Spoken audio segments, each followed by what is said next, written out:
कल हमने पढ़ा था effect of gravity due to height के कारण। आज हम पढ़ेंगे effect of depth due to gravity. यानी जैसे जैसे अगर मान लीजिए हमारे पास ये अर्थ है, ठीक है। अब अगर कोई ऑब्जेक्ट यहाँ पर इसके टॉप सरफेस, जो कि हम सरफेस पे ही रहते हैं, अब इस ए पोजीशन से वापस ये नीचे की तरफ जा रहा है, यानी ए से इस बी की तरफ जा रहा है और यहाँ आके रुक जाता है, तो उसके बाद हम डेप्थ में आ गए, ठीक है। और हम अच्छे से जानते हैं कि सेंटर से लेके सरकमफ्रांस तक की दूरी रेडियस कहलाती है, यानी यहाँ से लेके यहाँ तक पूरा रेडियस ही होगा।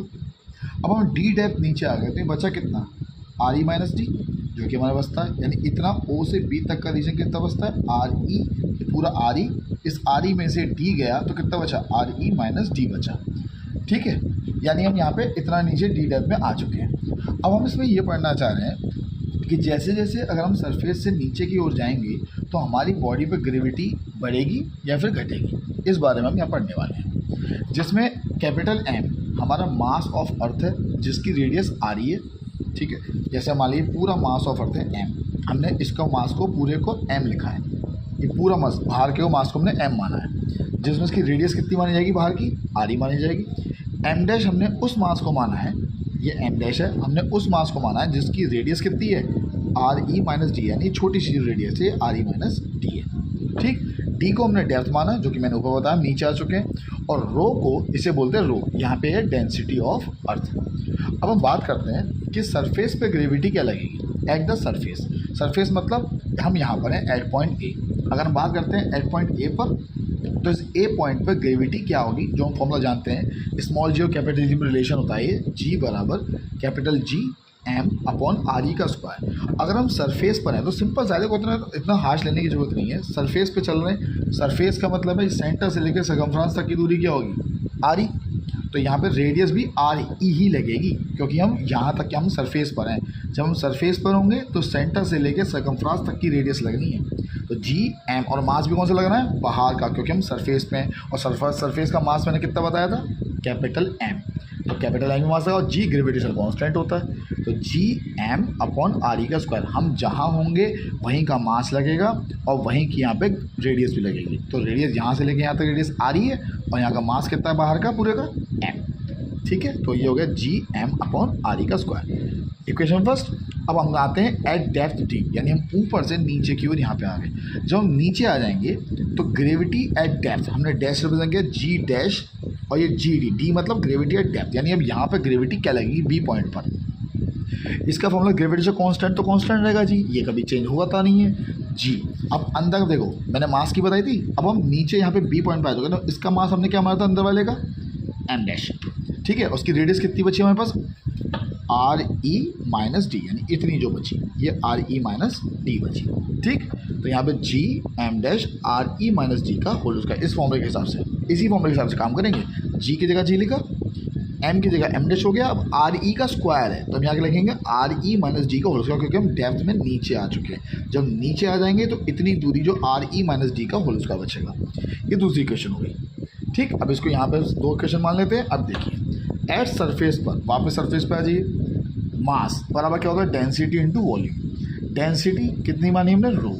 वॉल्यूम क्या होगा, वॉल्यूम एक स्फेरिकल अर्थ स्फेरिकल सरफेस की है, तो स्फेरिकल सरफेस का वॉल्यूम का फॉर्मूला क्या होता है, 4/3 पाई आर ई का क्यूब। अब फिर से वही बात बोल रहा हूँ, जब हम सरफेस पे हैं तो रेडियस भी सरफेस की ही लगेगी, तो 4/3 पाई आर ई का क्यूब लगेगा, ठीक। और हम सरफेस पे हैं तो सरफेस में मास कितना है, एम, तो यहाँ पे एम मास आया, तो मास बराबर rho into 4/3 pi are E का क्यूब, इक्वेशन 3 हो गई।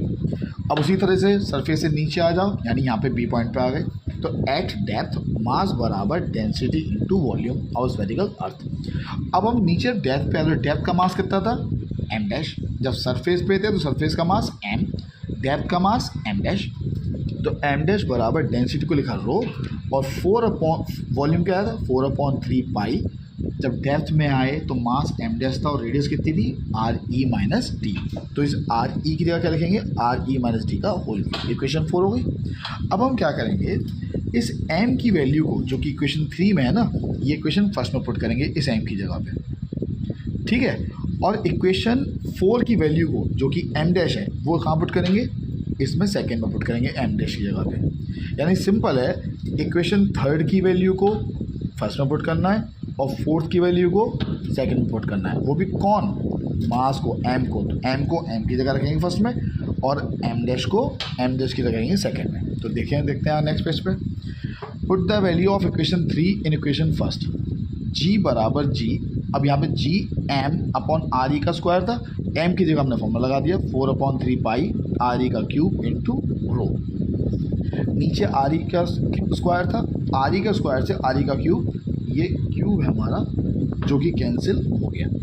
अब यहाँ क्या बचा हमारे पास, जी बचा, 4/3 पाई बचा, ठीक, और ये आर ई बचा और ये रो बचा। अब इसमें जी बराबर पहले हमने लिख दिया 4/3 पाई, फिर आर ई, फिर रो, फिर जी। इस इक्वेशन 5 का नाम दे दिया। अब वही चीज़ जो मैंने आपको पहले बताई थी, देखो यहाँ पे इस वाले पेज पे मैंने क्या बोला था कि जो हमने एम डैश निकाला है वो किस में पुट कर देंगे हम, सेकेंड वाले में, यानी इस जी डैश डी में। देखते हैं नेक्स्ट पेज पे। Put the value of equation 4 in equation second. तो जी डैश बराबर G M dash upon R E का स्क्वायर था, तो एम डैश की वैल्यू क्या लगा दी, 4/3 पाई आर ई माइनस डी का होल क्यूब इंटू रो। अब देखो नीचे जो बचा हम पे आर ई माइनस डी का स्क्वायर था, जैसे यहाँ पे था बिल्कुल सेम टू सेम है, नीचे यहाँ पे आर ई का स्क्वायर था, ऊपर आर ई का क्यूब था, वैसे यहाँ पे आर ई माइनस डी का स्क्वायर है, ऊपर आर ई माइनस डी का होल क्यूब है। तो आर ई माइनस डी के स्क्वायर से आर ई माइनस डी का होल क्यूब कैंसिल, एक बचा यहाँ पर। बचा क्या हमारे पास, 4/3 पाई, ये 4/3 पाई, फिर आर ई माइनस डी, ये आर ई माइनस डी, फिर ये रो बचा डेंसिटी, ये डेंसिटी रो लिख दी, फिर ग्रेविटेशन कांस्टेंट जी, ये जी लिख दिया। अब हम क्या करेंगे, इसको ऐसे कैसे लिखेंगे, जी डैश डी यानी ग्रेविटी एट डेप्थ, 4/3 पाई, ये रो और ये जी लिख दिया। अब इसमें से आर ई को कॉमन ले लो।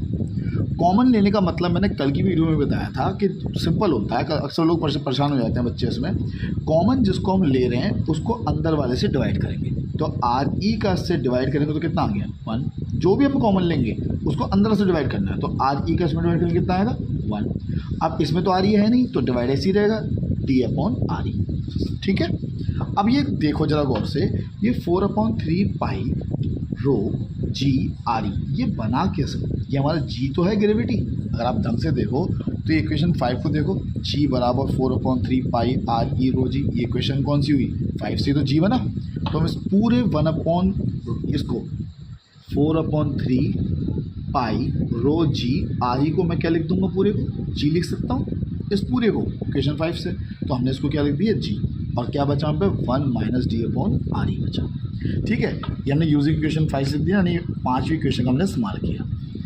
अब ये जो हमारे पे फॉर्मूला आता है, इससे क्या पता चलता है, ये हमारे पे एक्सेलरेशन ड्यू टू ग्रेविटी का फॉर्मूला है एट डेप्थ। यानी जब हम डेप्थ में यहाँ पर पहुँच चुके होंगे नीचे, तो हमारी बॉडी पे क्या ग्रेविटी लगेगी।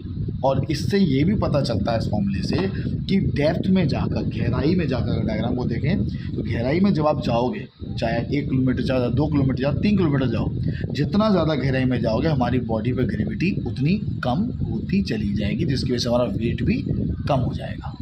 तो यहाँ से ये कंक्लूजन निकलता है कि ग्रेविटी और डेप्थ कम होता है ग्रेविटी एट सरफेस की। ये जी जो है फॉर सरफेस है, तो मैंने यहाँ लिखा भी है, it means gravity decreases with the increase in depth. जैसे जैसे डेप्थ की गहराई बढ़ेगी वैसे वैसे हमारे ऊपर ग्रेविटी क्या हो जाएगी, कम हो जाएगी और वेट भी कम हो जाएगा। Thank you.